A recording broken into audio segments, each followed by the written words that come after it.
हरियाणा के हिसार में कांग्रेस भवन में कांग्रेस कार्यकर्ताओं की मीटिंग आयोजित की गई। इस दौरान कांग्रेस प्रवक्ता बजरंग गर्ग ने शिरकत की और कहा कि हरियाणा में नगर निगम और नगर परिषद भ्रष्टाचार का अड्डा बन गए हैं।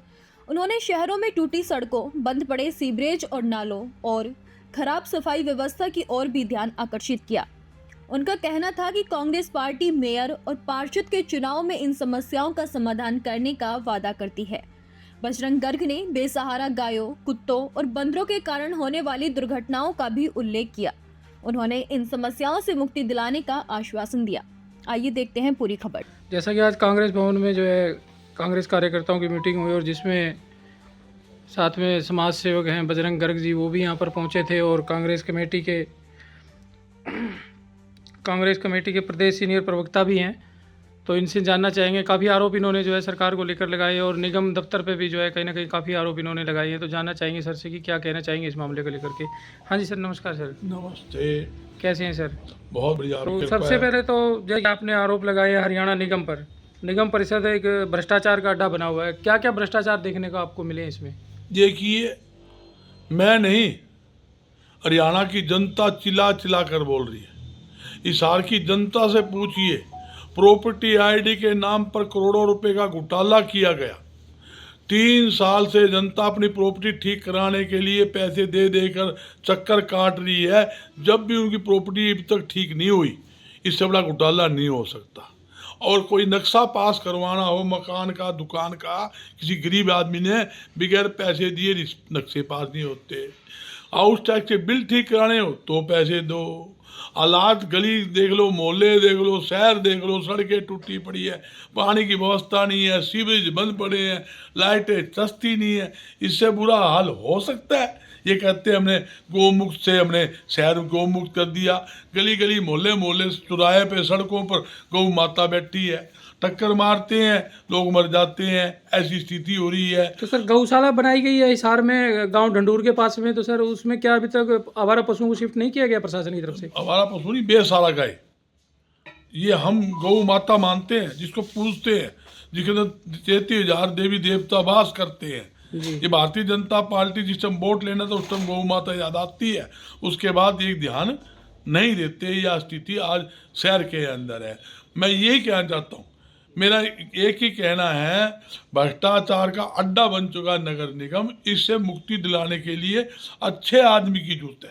अच्छा मेयर बनेगा तो अफसर का हाथ पकड़कर काम करवा सकेगा। और मेरी शहर की जनता से अपील है, ऐसा मेयर चुने, ऐसे पार्षद चुने जो आपके बीच में दुख सुख में रहे, आपकी समस्या का समाधान कर सके, अफसर का हाथ पकड़ के काम करवा सके। जहाँ तक सीवरेज बंद पड़े वो खुलवाने का मामला है, नई सड़कें बनाने का मामला है, सफाई व्यवस्था का मामला है, स्ट्रीट लाइट का मामला है, या बेसहारे गऊ का मामला है, जहाँ तक कुत्ते जो फिर रहे हैं उनका मामला है, या बंदरा को जो आतंक है वो मामला है।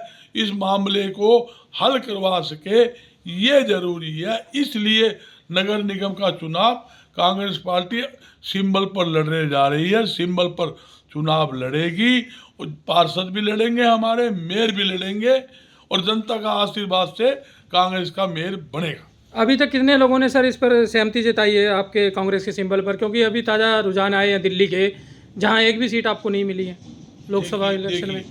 लगभग 14 सीनियर नेता ने अप्लाई किया है, मेयर के दावेदारी ठोकी है, और काफ़ी लोगों के और टेलीफोन आए हुए हैं, वो और फार्म आने वाले हैं। क्योंकि 5 बजे तक का फार्म लेने का समय था, ये वो फार्म उन कल सुबह फिर लेंगे। एक दिन का समय बढ़ा दिया है, पहले आज तक का था, अब हमने कल 11 से 5 बजे तक का टाइम कर दिया है। कल फार्म और लेंगे, उम्मीद है और काफ़ी फार्म आएंगे, और जिताऊ कैंडिडेट है वो उसको टिकट मिलेगी।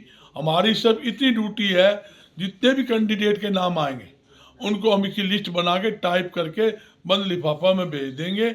छटनी का काम भी हमने ऊपर ही छोड़ दिया, ना तो हम छटनी की बात करें, हमारे लिए सब बराबर है। सभी को साथ लेकर चलेंगे, ऊपर भेज देंगे, ऊपर जो उसको टिकट देंगी सारे मिलकर उसकी मदद करेंगे, ये हमारा उद्देश्य है। तो आपकी नज़र में सर कौन मेयर पद का दावेदार हो सकता है आपके पार्टी के सिंबल पे? और दूसरी अगर हम बीजेपी की एक तरफा बात करें तो उसमें कितने चेहरे जो हैं मेयर और पार्षद में जो लड़ाई में आपके सामने खड़े होंगे? देखिए, बीजेपी का तो उनका इंटरनल मामला है, उसके बाद मैं क्या कह रहा हूँ, कितने भी लड़ेंगे, कौन लड़ेगा, कैसे लड़ेगा। मगर एक बात है, इनकी लड़ाई तो आपके सामने है, 4-4 गुट बन रहे हैं, सड़कों पर आ रहे हैं, उसका लड़ेगा, उसका उठ कर लड़ेगा, उसका वो लड़ेगा, ऐसी स्थितियाँ हो रही है। तो वो जाने, उनका काम जाने। हम तो ये जानते हैं, हमारा जो पार्टी जिसको भी देगी सब मिलजुल कर उसको जिताने का काम करेंगे। मगर एक बात और कहता हूँ, ये भाईचारा का चुनाव है, भाईचारा चुनाव होता है। एक पार्षद लड़ता है, मतलब एक वार्ड में 10 पार्षद लड़े, जीतो तो एक गा, 9 तो हारने हैं, मगर क्या है, वो झगड़ा होगा। ये भाईचारा का चुनाव है, फ्रेंडली मैच होता है, एक आदमी जीत गया, फिर मिलजुल के विकास कार्य कराएंगे। तो हमने सबके शहर को मिलजुल के चुनाव लड़ना है। मेरी शहर की जनता से अपील है, ऐसा मेयर चुने, ऐसे पार्षद चुने जो अफसर का हाथ पकड़ के काम करवा कर जनता की सेवा कर सके, आपके बीच में रहे, राजनीतिक से ऊपर उठकर। मैं शहर के विकास के लिए बात कर रहा हूँ, तो शहर की जनता को भी अच्छा विधायक चुनने की जरूरत है, अच्छे मेयर चुनने की जरूरत है, अच्छे पार्षद चुनने की जरूरत है। ये मेरी अपील है।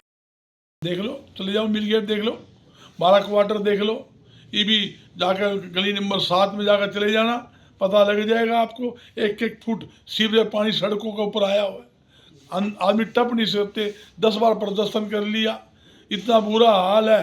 पीछे भी आपने भाई इस चीज को नगर में चले जाओ, बाद में जाकर देख लेना, मैं खुद जाकर सारी जगह जिसका नाम बता रहा हूँ, सड़कों में सीवरेज का पानी बाहर डेली निकल रहा है। तो ऐसा क्या कारण है सर जो कि इन कार्यों पर काम नहीं हो रहा है जनता की? जो समझे नहीं, फर्जी बिलिंग है, जो आप भ्रष्टाचार अड्डा बोल रहे हो, फर्जी बिलिंग का काम है। कागजों में काम दिखाए जा रहे हैं, बिल बनाए जा रहे हैं, माल खाए जा रहे हैं।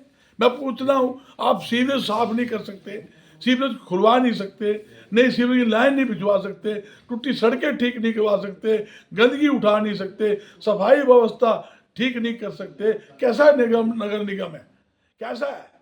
आप पूछिए अफसोस से, आप अपनी वीडियो घुमाइए वहाँ पे, जो मैंने भारत नगर का नाम लिया है, मिलगेट एरिया नाम लिया है, 12 क्वार्टर का नाम लिया है, सूर्या नगर का नाम लिया है, ऋषि नगर का नाम लिया है। आप वहाँ पर जाकर देखिए, आपको पता लगा असली हालात क्या है। सब आपको बताऊँ, आज पूरा शहर, जैसे एक शहर में है तो दूसरा शहर मिलगेट 12 क्वार्टर में। एक सर छोटा सा सवाल और हमारा रहेगा आपसे कि पीछे काफ़ी लंबे समय से बस स्टैंड की बड़ी मांग थी कि बाहर जाए, और उसको लेकर के क्यास लगाए गए थे कि बस स्टैंड जरूर बाहर जाएगा, लेकिन हुआ कुछ नहीं, जस का तस रह गया। और दूसरा, कमल गुप्ता के समय में यहाँ पर जो है दूसरा गेट खोल दिया गया था बैक साइड में लेकर के, तो उसका यूज़ भी नहीं हुआ। तो वो पैसा भी कहीं ना कहीं आपके हिसाब से कहाँ गया वो?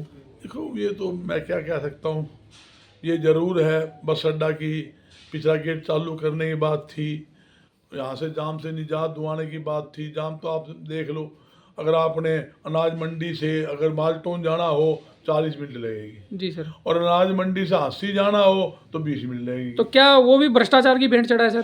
देखो, अब ये आपसे पूछना चाह रहे हैं। इस बारे में मुझे नॉलेज नहीं है कि कुछ पैसा सरकार की तरफ से लाट हुआ था, नहीं हुआ था। गेट तो खोल दिया गया सर वहाँ, गेट लेकिन वो खोला नहीं अभी तक। गेट बना दिया है, बना के बंद कर दिया जी सर, ड्रामा कर दिया, एक दिखाने वास्ते बना दिया जी, और दीवार तोड़ गेट लगा दिया, ये वो गेट बंद कर रखा है, कोई आया गवन नहीं है। और भ्रष्टाचार तो मैंने गिनाए हैं, उन पर आप फोकस कीजिए। एक भ्रष्टाचार है, आप इनकी बिलिंग देखिए, हैं फर्जी बिलिंग की, आपको पता लग जाएगा कहाँ का फर्जी बिलिंग है। 10% पैसा लगता है, 15% 20% पैसा लगता है, बाकी चार्ज जाते हैं, जैसा मलाई खाते हैं इस तरह खाते हैं। ऐसी स्थिति अफसरशाही पूरी तरह से हावी है। अनिल विज ने क्या कहा था आपके सामने? यही कहा था भाई, मुख्यमंत्री ऊपर ऊपर उड़ता है, धरती बताता ही कोई। धरती में मुझे पता लगा कितना भ्रष्टाचार है, सरकारी अफसर सुनता नहीं है। मैं नहीं कह रहा, तो ऐसा क्या कारण है सर कि जो सरकारी अफसर है जो सुन नहीं रहा है, सरकार की नहीं सुन रहा है, फिर वो किसकी सुनेगा सर? समझिए, में सरकार का सेकंड कमांडर मंत्री है, मुख्यमंत्री में सेकंड मंत्री नाम आता है, अनिल विज का आता है। अभी अनिल विज जी ने तो काफी आरोप लगाए थे कि भाई कोई सुनता ही नहीं है, 20 आरोप। तो फिर इन्होंने वहाँ का जो है डीसी जो है वहाँ से तबादला कर दिया उसका। समझे नहीं, मेरे को एक डीसी बदल दिया, समस्या समाधान हो गया। एक महकमा का, मैं कहता हूँ हरियाणा में एक ऐसा महकमा बता दे जहाँ बगैर पैसे दिए काम होता है। एक का नाम गिना दूँ, मैं सबकी चिट्ठी खोल दूँ, ये सबको पता है, आपको ही पता है। मगर यही है, आप हमसे पूछना चाहते हो, तहसील के नीचे दलाल छोड़ रखे हैं, बिना रिकमेंड करे रजिस्ट्री नहीं होती, इंतकाल नहीं होता। सेल्टर विभाग में चले जाओ, वहाँ बिना पहले काम नहीं होता। मार्केटिंग कमेटी चले जाओ, किसान के अनाज की बोरी आएगी, वो पर बोरी के हिसाब से उनको पैसे चाहिए।